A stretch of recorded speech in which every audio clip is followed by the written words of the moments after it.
Ladies and gentlemen, we are back with another episode of Real Talk. I am the real Clemente, and today I am joined by my first guest appearance. I am joined here today by Tanner Blue. What is up, Tanner Blue? What's going on, man? Thanks for having me. Now, you have another show here at NRJ Productions. Tell us about that. Well, I put out my debut episode last week, Blues World. For anyone that listened and enjoyed that, I really appreciate it. So basically, I'm going to be talking about a mix of kind of sports and entertainment, anything from music, movies, to sports-related topics, or anything big news, really.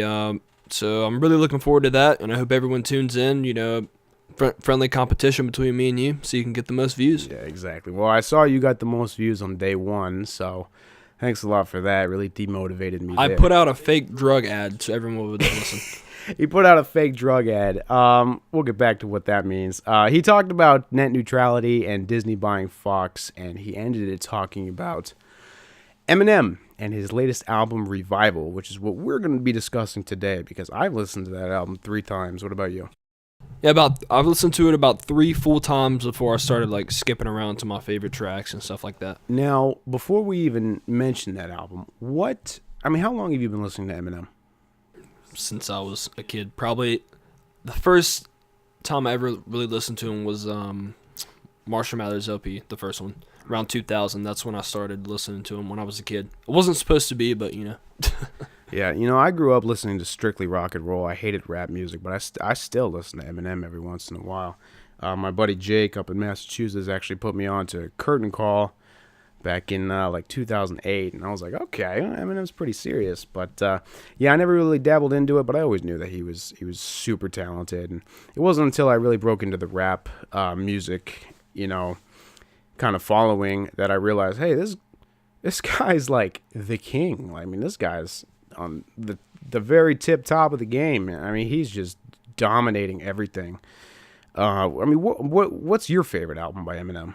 Well, my favorite album is The Eminem Show. It has some of my favorite tracks of all time, Soldier, Square Dance, Cleaning Out My Closet. It's definitely like a more mature album, and I'm not really big into politics, into stuff I like music, but I think it had a lot of clever stuff to say about Bush and stuff like that and the war in Iraq at the time. So it was definitely a clever album. It was a really funny album, and it's my favorite album. Yeah, that's one of the only albums to go diamond. That's a very monumental album. I go back and listen to that one every chance that I get. That's one of the few albums that you start from track 1 and you don't skip. And you can go the whole end. Yeah, you can go the whole way. That album's very good, and I wish that was my favorite, but instead I have to kind of catch some flack for what my favorite Eminem album is, and I stand by it. My favorite Eminem album has got to be 2010's Recovery. I absolutely love that album. I love the production. I love even the pop mainstream tone of it. I love the kind of yeah, look at me, I made it, I'm the champion, that kind of thing, that feel-good vibe. That whole album makes me want to kick a drug addiction I never had, and it's so powerful, and I listen to it all the time, front to back. So a lot of people don't like it, but I love it. So when I saw that Eminem was releasing a new album titled Revival, I was like, oh shit, he's making a sequel to Relapse and Recovery. He's making the third in the trilogy. It's going to be the trilogy, yep. It's going to be the trilogy, and I'm very excited for it. I'm not sure why he's releasing it 7 years later, but, I guess I'll give it a chance. So, were you hyped for this album? I was 3 years ago. Because, a lot of people they were kind of on the fence about Marshall Mathers LP2. I liked it a lot. To me, it was a solid album to end on, I think that would have been a good closing point for him, but here we are. And to backtrack a little bit, he dropped campaign speech about a year ago. A year ago, yeah. Yeah. And I thought it was okay. Well, I guess it might be coming in May, the springtime, and then here it is a whole year, and we're just getting the album. And it was even postponed from the original date, November 17th, right? Yep. So, and it got postponed a couple weeks after that into December. And, looking at the track list, whenever it was released, you told me you thought it was fake. I thought it was fake. I had 3 or 4 people send me the track list. Every damn time an Eminem album comes out, especially with Marshall Mathers LP2, every single day there's a new fan-made track list that starts circulating the web, like if someone took a picture of their computer screen or like it's classified information. And every one of these song titles has like some kind of really deep, like underdog, champion, motivational, lose yourself type title, and all these features are like dream features, and it's very clearly fake, and most of the titles are super corny. So when I saw this track list, like you sent it to me and someone else sent it to me, and I was like, hey, I hate to break it to you, this thing's fake. This looks very fake. These song titles are bad. These features are bad. This is fake. But no, sure enough, it was official, and I think that started the promotion that lasted 3 weeks. This album didn't have a lot of promotion leading up to it, so I barely had time to build my hype that I had. And the promotion that it did was botched completely. Oh, it was botched. Every time you push an album back, the hype is botched. It's killed. You cannot push an album back. Don't release a release date until you're absolutely certain that it's going to meet the release date, because you can't build the hype if you push it back, and you can't. It just looks messy, and you know, Paul Rosenberg kind of started that drug prescription revival viral marketing campaign, and that lasted about a week, and it kind of went nowhere. I mean, it was kind of building my hype. I had a website and everything. I was excited for that, but so I mean, I was excited for this album. I gotta give him a chance, you know. But so we listened to it, and what do you think about this album? First and foremost, this album had me thinking Marshall Mathers LP2 was a masterpiece. I was extremely disappointed. You know, like I said, we're looking at the track list. I was disappointed there wasn't a whole lot of rap features. And I saw an article before we started that he did an interview on his Shade 45 or whatever, and there was meant to be a lot of rappers on this album, but the scheduling and planning didn't work out, which is unfortunate because there was only one rap feature, and the guy's fresher. He's only on the chorus of a song. So that was unfortunate. But you know what? At the end of the day, when I downloaded the album, I was like, you know what? This is an Eminem album. He's one of my favorite artists of all time. Let's get into it. Let's listen to it.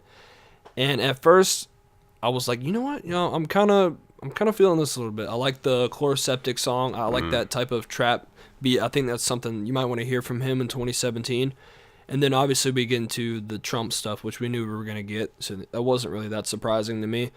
But once you get to like the middle of the album and to the end, you know, my hope kind of started to fade. I was like, this is what I thought I was going to get. You know, at first I was excited, and then once you finish it up, and then after multiple attempts at listening to it, it felt more of a chore than something I actually wanted to do. Yeah, no, you're definitely right there. I mean, when you open up your album with a disclaimer saying, hey, I know you're probably not a fan of me anymore, but just hear me out, okay? Just hear me out. Here's another album. It's not going to be good. You can't do that. It's not going to work. Walk on Water was the lead single. It wasn't a good choice for a single. You got to have something catchy. You got to do something attention grabbing. I mean, the meaning behind it is there, and it's definitely a fresh concept, and it's meaningful. The fans can really attach to it. But and then you followed up with Believe, which is a really dope song. Really motivational. It was like, hey, this is kind of a reminder of why I'm on top. You know, this is why I'm the greatest of all time. Don't you forget it. The chorus is really dope. I love the beat. It's very Drake inspired. It follows it up with Chloroseptic, which has got to be my favorite song on the album, just because it's just like you said. It's like that muddy trap feeling. It's very just smooth to kind of just feel. You know, I don't know. I like that song the best. I always like the musical.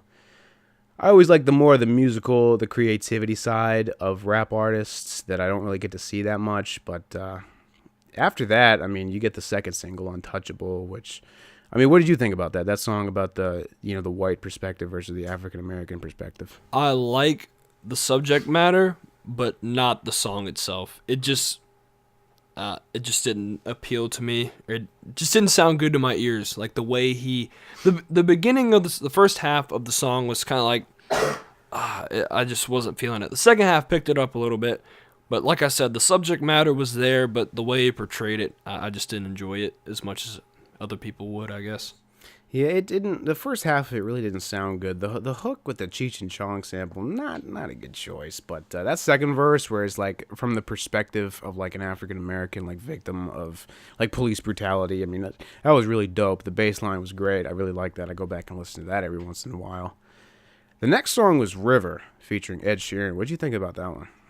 Surprisingly, really good. I thought that should have been the lead single off the album instead of Walk on Water, which, by the way, that song had nothing to do with Beyonce. She didn't do anything wrong on that. It was more of just a bad mix, I guess. I don't know. It just wasn't really meant to be, I guess. So not really her fault, but River was actually a really good song. I'm not like the biggest Ed Sheeran fan. I mean, I can tolerate his music, but that was actually a really, really good song. A nice mix there. I was kind of pleasantly surprised about that. Yeah, I was. That came out really good. And that should have been the lead single. I mean, the subject matter. He was talking about like a child he never had. Like they never delivered the child, and just kind of like his regrets towards the child, and like lying about it and stuff like that. So that was a pretty good concept for a song. I like that a lot. I think it was a story that he's never told before, and so that's definitely fresh and new, and that was pretty good quality. That was definitely. I don't even listen to Ed Sheeran, but that was very good. After that, I don't remember a damn thing about this album. Yeah, after about track 4 or 5, towards the middle and the end, it kind of starts to blend together. Like you said, your favorite song was Chloroseptic. I like that song too, but my favorite song is Framed. I like the kind of the direction he was going with that. His rhyming style and the beat choice. I thought that was actually really a good, catchy song. I like the subject matter a lot. So I thought that was a good song. It's probably my favorite. River was probably one of my favorite. But then you get toward the end of the album. I think A Rose was actually a good way to end the album. I thought that was solid. Mm-hmm. Yeah, and you can't talk about A Rose without mentioning Castle, the song right before it. Okay, this song, first of all, this song is very obviously recorded back in 2010, where Eminem was just like yelling at the microphone like he was doing on Recovery. I wasn't really ready for that to come back, despite how much I love Recovery, but it was kind of fresh to hear, because in that time, I think Eminem was kind of like at the top of his game. He was clean, he was focusing fully on creativity and delivery, all the emotion and charisma behind it. So I'm like, hey, I want more songs from this era. And so that's what we got with like this chorus where he kind of just like bought the beat with a hook, and no one really knows who that is, but that was all over Recovery. This song was clearly cut from Recovery, but and it made the cut here, and it's a good story. Like, it's about the letters to his daughter and about his drug overdose in 2007, and the way it ends with him dying, and then the last song is kind of following up from that, where he's on his deathbed and he's talking about like all the regrets he had and how he would change things if he could go back, and then he rewinds time and you can hear where it changes. I thought that was a pretty cool concept. Definitely a cool way to end the album here. But you're right, Framed might be my second favorite song, with the old school hip hop, hardcore, relapse kind of vibe. Definitely fun to groove to. But the other songs, I don't know what any of them were about, honestly. Anything that really had any the features, they all were the same to me. Like the Pink feature, the Alicia Keys feature, the Skylar Grey feature. It just was like, I feel like you could have just had one of those on the album. Exactly. Yeah, you overdid it. I mean, Ed Sheeran was great, and then maybe keep the Alicia Keys one, because that like anti-Trump, new like anthem kind of song, like motivation, like, yeah, put your hands up. That whole shit. First of all, I don't like that. If a song is telling me to put my hands up, I'm not going to be driving to work with my hands up. Okay, it doesn't translate well as an ad lib on a recorded song. Maybe live, but that didn't work. But yeah, other than that, I mean, that. Tragic endings and Nowhere Fast with Kalani and Skylar Grey. I don't know what any of that was about. I feel like this was just like a great value version of Love the Way You Lie. He was still trying to capture that kind of sound. Exactly. He's trying to capture that, and it didn't work too well. The Ex-Ambassadors one, the Bad Husband, where he kind of closes off his loose ends with Kim, who most people know from the song Kim. Yeah, most people know that story. That's a big song. That's a classic one. You got to hear that one. And I don't know. Do you think Bad Husband was genuine, the way he was closing that off? I'm not gonna say it wasn't genuine, but I'm not sure if it was really needed. I feel like a lot of time, M's an artist. Obviously, he wants to take subject matters to his songs. Like, the song "Headlights" from Marshall Mathers LP 2. Like I thought that was a solid song. Way for him to do that with his mom. The music video was good.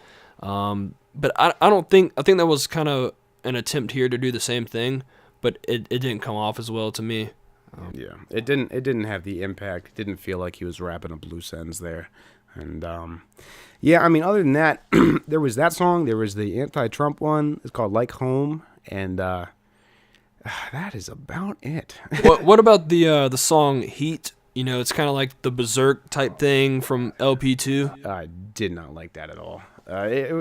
It felt like Yellow Wolf didn't want that song anymore, so he kind of like, hey, just have this song with this twangy guitar on it. Yeah, what's up with him getting these rock samples from other songs and like mixing it in like this funky type way? I mean, I'm all for samples of big songs. Like Kanye West, as most of his biggest hits are like that, and I love samples. I love hearing that kind of stuff. But when you have a song like in your head where you sample the Zombie by the Cranberries, and you literally reuse the chorus from that song as the chorus for this song, I don't really know how original that is, despite how many drums you throw on top of it. Didn't really translate. And what the hell was that song about? Something about this is just the way it is in my head, and shut the hell up. You know? I don't know. There was just nothing memorable about this album besides maybe the first 3 songs and the way he ended it. And for something that's living up to names like Relapse and Recovery, this did not deliver. Not at all. I mean, I wasn't the biggest fan of Marshall Mathers LP2. It took me a while for that to grow on me. But yeah, you're right. That is looking a lot better now compared to this. Yeah, I feel like this was a concept for an album he had back in 2011, where it was like the sequel to Recovery, and then he just waited so long, and he was like, well, I still want to do that album, but now I want to talk about Trump and this other thing, and my delivery isn't as strong before because my vocal cords are pretty worn out, and it did not work. Didn't work at all. I love Eminem to death, but man, this album wasn't good. Yeah, this album would have been a lot more appropriate, minus the Trump stuff a couple years ago. I think it would have sold a lot better. I mean, it's still going to be number 1 on the Billboard because Eminem, obviously, but lyrically looking at this album, this is probably the worst I've ever heard Eminem, if I'm being honest. You know, he made such a big deal talking about on Walk on Water how he's got to rewrite everything because he's not happy with it. And I actually just saw on Instagram, he posted, they were doing like this Billboard promotion where he was like, here's a fact, I used 60,000 pieces of paper that I threw away with rhymes that I wasn't happy with, that didn't make the cut for the album, showing how much effort I put into this. Oh, man. If you use 60,000 pieces of paper for an album that turns out like this, get more paper or don't make this album, because it's not good. Someone needs to jump into that Billboard, get those pieces of paper, and like turn it into like an LP or something. Yeah, someone needs to get those papers and like give them to like Joyner Lucas or someone like that, and just let them make an album, or just sell them. Just like sell those. That'd be like a cool something you put in like a museum, I guess. Yeah, maybe. and you could say like your song was kind of ghostwritten by Eminem. I think that'd be dope. Yeah. But or yeah, put him in a museum when Eminem inevitably passes away. But yeah, I don't know. I don't think this should have happened. I think he should have called it quits with Marshall Mathers LP2. I agree also, but I feel like, you know, if you want to talk about Trump, you could have just did the cipher and that was it. You didn't need a whole album to express that. Yeah, and what the hell is up with that cover? Why does it look like 2 images layered together? See, like when I first looked at it, before like seeing any of the pictures behind the scenes, I thought it was like a picture of like Trump behind the flag originally, but then looking at it now, it's like a picture of like him with like his head down or whatever. And I actually saw a video on Everyday Struggle Complex. They do it on YouTube. You know, Joe Budden, he's still with Slaughterhouse on to Eminem, I'm pretty sure. I don't even know what Slaughterhouse is doing nowadays. But they are still with Shady Records. Yeah. Actually, Joe Budden left Complex. I heard that yesterday. Oh, wow. Yeah. So, anyway, I saw they did him and Academics did, like, they talked about the album cover for a little bit. And Joe Budden was pissed. Like, he thought Eminem, like, his he didn't really need him to fight the battle for social injustice for African Americans. Yeah. So I thought that was kind of interesting because he didn't appreciate the album cover. I'm pretty sure that's what he was saying about it. So I don't know. Yeah, I don't know. Just kind of like a generic album cover. Just the American flag with Eminem behind it. It just kind of there.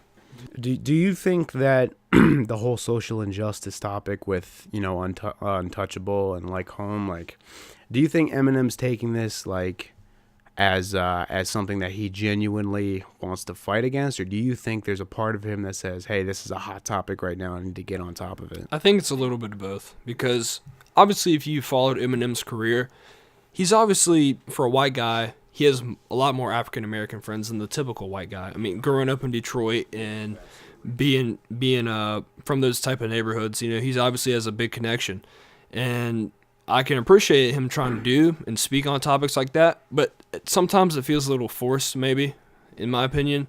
And like I said, I can appreciate him trying to tackle those kind of topics, but at the same time, there's only so many times you can relay the same message in songs. You know what I mean? Exactly. I mean, like, he even said on Shady XP, he was running out of ideas to talk about. And at this point, he's kind of just rapidy rapping for just the sake of rapidy rapping. And it's not really working well. And that's probably why most of these songs sound like we've heard it before in a better version. Like, most of these songs are just like Walmart brand copies of other songs.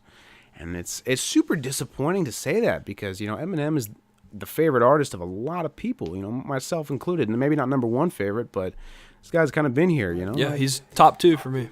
Yeah, he's been there. He's been there in a lot of moments in my life, and it's kind of sacrilegious to be talking like this, but man, it's tough. I don't want to see him disappear, but at the same time, I don't want to see him do this, you know. Yeah, I can't take another flop album like this. It just. So basically, kind of coming to a close on the album, you know, is there anything that really stood out to you about this album? The thing that stood out to me the most was the fact that there was nothing that stood out to me. Every Eminem album has at least something that makes me go, hey, wow, this is creative. There's, whether it be the production, whether it be like this one clever line or this really edgy line, or it just be the song in general, like everything, there's always that one memorable moment, but there was none of that for me. I listened to this album 3 full times. I don't remember a single line from it. Neither do I. And like you said, like a memorable moment from Marshall Mathers LP1, you know, it's just this guy just coming out of nowhere, just attacking people and like these, like cussing everyone out and like killing people, and like it's crazy. And then you got kind of the same thing on the Slim Shady LP before that, and then you got the Eminem show, you know, he's showing he can be political and be funny at the same time, and then you've got Recovery and Relapse about how he kind of can change these like different voices when he's rapping and stuff. And then even the Marshall Mathers LP too, like one of my favorite songs is Bad Guy, where he follows up Stan. Like that's a real memorable moment from the album. But with this album, like you said, the most memorable thing is that there's nothing memorable. Exactly, yeah. And it's super disappointing to be saying that, but I mean, maybe I'll give it a couple more listens and I'll find something that stands out. But man, if you would have told me back in 2013 that I was going to wait 4 years for this, I'd be pissed. Oh man, I'd be pissed. Like if you released it like a year after Marshall Mathers LP2, I'd be like, all right, well, you know, that's what happens when you spend only 1 year on an album. But holy shit, yeah, it was not good. So, I mean, what do you think is next for him? He needs to quickly do something. You know, I don't want to wait 4 years for another Eminem album if it's just gonna be the same thing. Like, to me, the thing about Eminem is, you know, rap in general is changing, like how everyone sounds every year. Every year. Yes. Well, right now we're in that kind of repetitiveness where, you know, the same kind of beats and like people are just repeating the lyrics about things. It's very like simplified, and people are like catching on that wave. The thing about Eminem is he doesn't need. I'm not necessarily saying he's like going in that direction, because he's not. He's a great lyricist, but the thing about Eminem being where he's at right now, he needs to be Eminem and stand out from everyone else. He doesn't need to be going and maybe tackling certain topics that people. There's only a certain amount of times you can hear about the same topics from different rappers. Yeah, exactly. I mean, maybe that's why Chloroseptic is probably the standout track here. I mean, there's multiple times where I'm like, hey, I think I've heard that flow from Migos. I think I've heard that flow from Drake. You know, it's very like present in modern day hip hop. I think this is very modern. I think this is going to last a little while, and it's pretty catchy. But yeah, I mean, that's also the problem with spending so long on an album is the idea that you had going into it isn't going to be the same you had coming out of it. I mean, if he started Recovery in 2010 and released it in 2015, it'd be completely different. It'd be all over the place. And so you can't spend that long on an album, but at the same time, like, don't rush it, you know? But yeah, I just feel like Eminem is just unfortunately, he has fallen off. It's official now. But I don't think. Do you think he can recover from this? I think he can. I think this isn't. Well, we'll get into this a little bit later, but I think there will be something redeeming coming quite soon, maybe in a year or two. There will be something that, because generally, this album is getting mixed reviews. I don't really see a whole lot of people saying like, man, this is the best Eminem album of all time. And if you're saying that, you're stupid. You're lying. Yes. You're lying to yourself. I think there will be something redeeming coming soon. Maybe it's an EP, a LP, or maybe it's an album. But there will be something, because Eminem can't go out like this. I don't think he can. So. Yeah, he needs to drop that Redemption album, that King Mathers album. He needs to come out with that in the next 2 years, because he needs to come back real quick. And I don't think this is his last album either, because I was thinking about it. If he was going to release the last album, that'd be like the biggest part of the promotion for the album. And the fact that he didn't even mention that in promoting this album tells me that he doesn't want it to be. Because I do fully expect him to be using that as marketing. Like, hey, this is my last album. You need to pay attention. I do expect him to do that. So I'm sure he'll drop another one. If it takes 4 years again. Because Eminem's about, 45, 46? Eminem is 44, 45. Yeah, somewhere in that range, mid-40s. As long as he drops it before he's like 50, I'll be okay. Yeah. I mean, maybe even at 50. Like, that's pretty much pushing it. I mean, there's like maybe 10 rappers that are successful past 49. And it doesn't translate well, and his delivery isn't as on point as it used to be with, my favorite album, Recovery, where he was kind of just yelling in your face all the time. But, a lot of people don't like that, but it got you to pay attention, right? I mean, it's you remember the lines from that. But, yeah, I mean, it's kind of depressing talking about this. I mean, you can hear, like, our tones going down. It shouldn't be like this. It shouldn't have turned out this way. I think we're at like a point now where 5 years ago, who's your favorite rapper? Eminem. Yeah, exactly. Now, who's your favorite rapper? Eminem. I'm gonna have to say Kendrick if I can't say Eminem. Exactly. Like, I feel like people are like a little embarrassed to maybe be Eminem, and I don't want to feel like that. Yeah, if you feel embarrassed to be a fan of an artist, most of the times that's a problem with you and your own insecurity, but that might be changing, man. Maybe Eminem's becoming that, oh, you're just an old head, oh, old rap is better than new rap, that kind of shit. It's like, it shouldn't be that way because this artist is still current, still releasing projects. You shouldn't be embarrassed to be an Eminem fan, but this album makes you embarrassed. Yeah, exactly. This album is hard to defend. If you defend it, you're probably just lying to yourself. You probably discovered Eminem in 2011. Like, I even asked some of my friends who aren't the biggest Eminem fans. They're more into like current rap than I am. Like, even when a new album would come out or something featuring Eminem, they'd be like, "Hey man, like, yeah, I listened to this." It's like I asked them, "Hey, did you listen to Revival?" "Oh, I heard Walk on Water," but that's it. They weren't really interested in anything else. Yeah, the people buying Eminem, or not even just buying Eminem albums, the people buying albums nowadays aren't established Eminem fans, and the established Eminem fans aren't happy with what there is to buy these days. Or they're gone. Yeah, I mean, you either make new fans or you lose your old ones. You either live long enough to see yourself. No, what the fuck is the saying? You either die a hero, or you live long enough to see your album being bashed on the podcast. That's what the saying is. Oh yeah, I've heard that one a few times. Yeah, I heard it was in like a Batman movie, I think. But yeah, I mean, you either appeal to these new fans or you say, hey, it's been fun, but it needs to end sometime. And every artist reaches that point. I mean, Kurt Cobain, it's probably bad to talk about, but if Kurt Cobain didn't die, I'm sure we'd be feeling the same way about his 2009 releases. Or we something would. like that, One of his like solo projects where it's just like, why?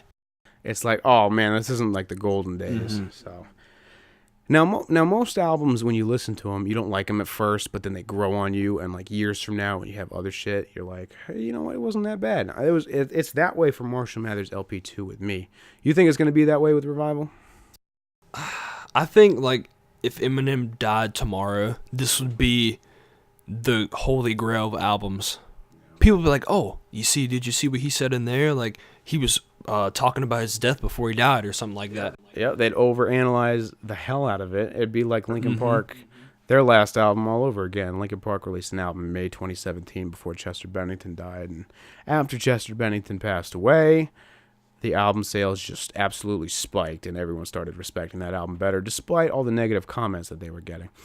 Linkin Park was my favorite musician for most of my life, so that's... I include myself in that demographic, but yeah, I mean, when Eminem passes away, inevitably, we're going to see it in our lifetime. That's going to be a hard day. I mean, he's going to be in every history book. It's going to shut down whatever. It's going to take over the news. I mean, you remember Michael Jackson, like when Michael Jackson passed away in 2009, I think I was like, I don't know how old I was, like 14 or something like that. I didn't really like understand or respect what Michael Jackson was to a generation of people who were mourning him. And I was like, why is this celebrity's funeral everywhere for like the next month? Kind of like recently with Prince, like that was like a big celebrity It's a big thing, but when Eminem passes away, I mean, it's going to be like the biggest celebrity death that...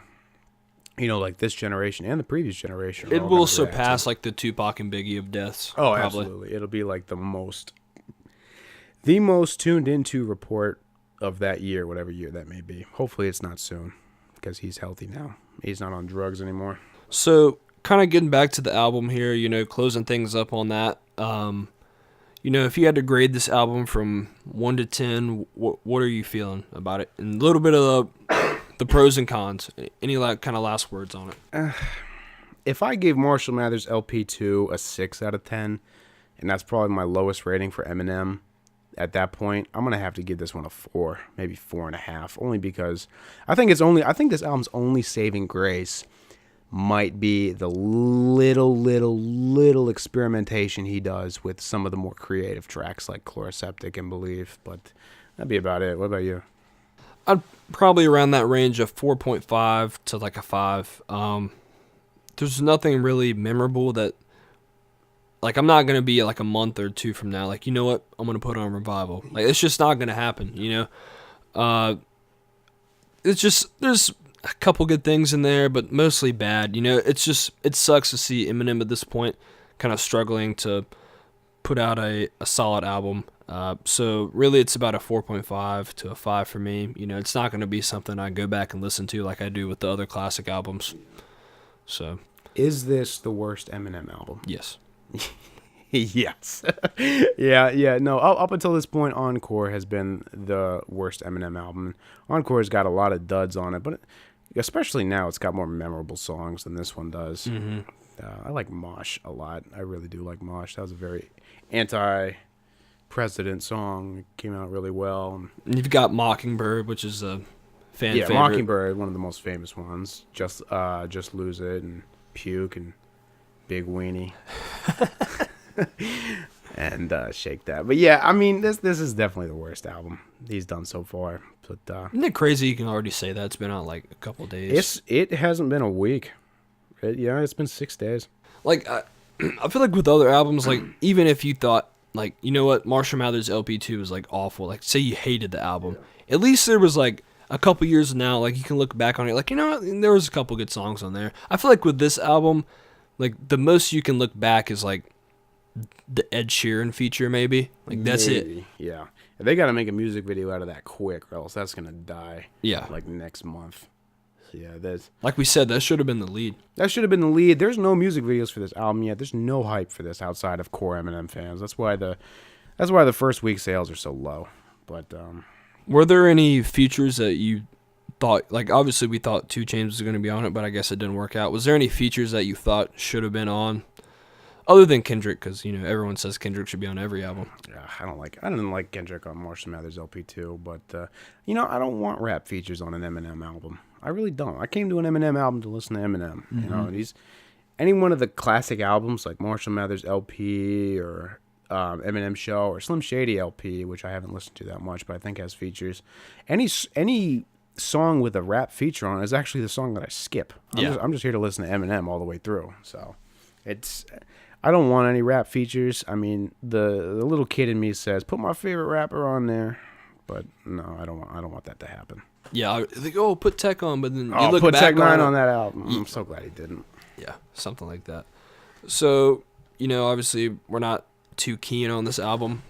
If anyone says they really enjoyed it, they're probably lying. You know what? I hate to say it, but the title of the show is Real Talk, so I'm gonna keep it real. You are a fucking liar. You do not like this album. You fucking liar. Yeah, only like the true stans, and I'm not talking about like diehard fans that you listen to Eminem, but you're gonna be honest like we are. But there's certain fans like there that think this is like the best album or one of his best albums.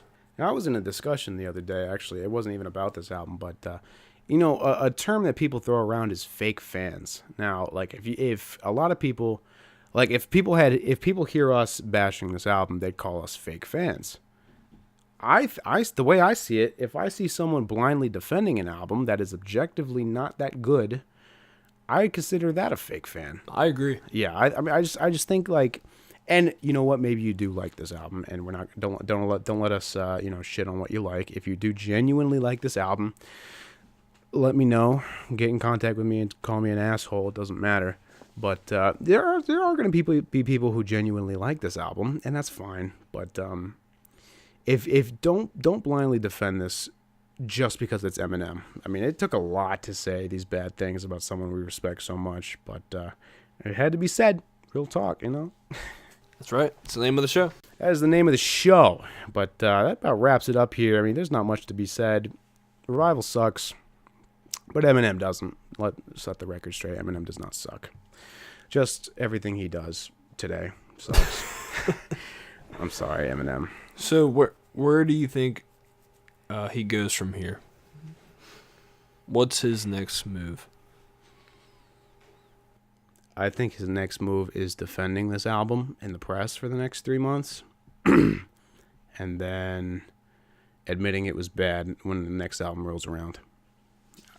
I agree with that completely. Hopefully we don't have to wait too long about getting a new album or getting some sort of project, but we'll see what happens. I think he knows this wasn't one of his stronger efforts. So kind of going forward, I think there will be some kind of redeeming quality. There's going to be something he's going to put out. This cannot be the last thing we hear from Eminem before he retires. No, he's got to come back. He's got to end with a bang. He's got to end with Dr. Dre. That's the only way it can really end. But that about does it. I'm about as depressed as it gets when it comes to this. Let's wrap it up here. Tanner Blue, what's next for Blues World? Tell us about that. Well, next episode is going to be coming out here in the next day or two. Going to go record that. Quick snippet. I don't really want to get into a lot of sports, as much sports as I do when I'm at school doing my radio show and stuff like that. But I'm sure you've heard about the sale of the Panthers and maybe Diddy trying to buy them. Yeah, I or saw whatever. Diddy was talking about that. Yeah, so I'm going to talk about that. That's kind of a big deal. I'm a big Panthers fan, and you can incorporate some music, entertainment into that as well. So that's just one of the few topics I'm going to get into. Well, we are looking forward to that. As always, make sure you subscribe on YouTube, Not a Real Job Productions. Follow us on Instagram, NRJ_Productions, Twitter, NRJ Productions. Make sure you watch the next episode of Blues World and the next episode of Real Talk and the thing that comes after that. Stay tuned for that. You got any final thoughts for the fans, Tanner Blue? Eminem, shave that beard. Shave that fucking beard, Eminem. That's why this album suffered. That damn beard. Oh man, yeah, you're right. That's not good. That's not good. It's not good. That's not good. That's As where we're gonna Fantana end. would say, not good. That's not good. All right. Well, it's been a pleasure having Tanner Blue on the show. Thank you for being with us. Thank you, sir. All right, and until next time, it's been real.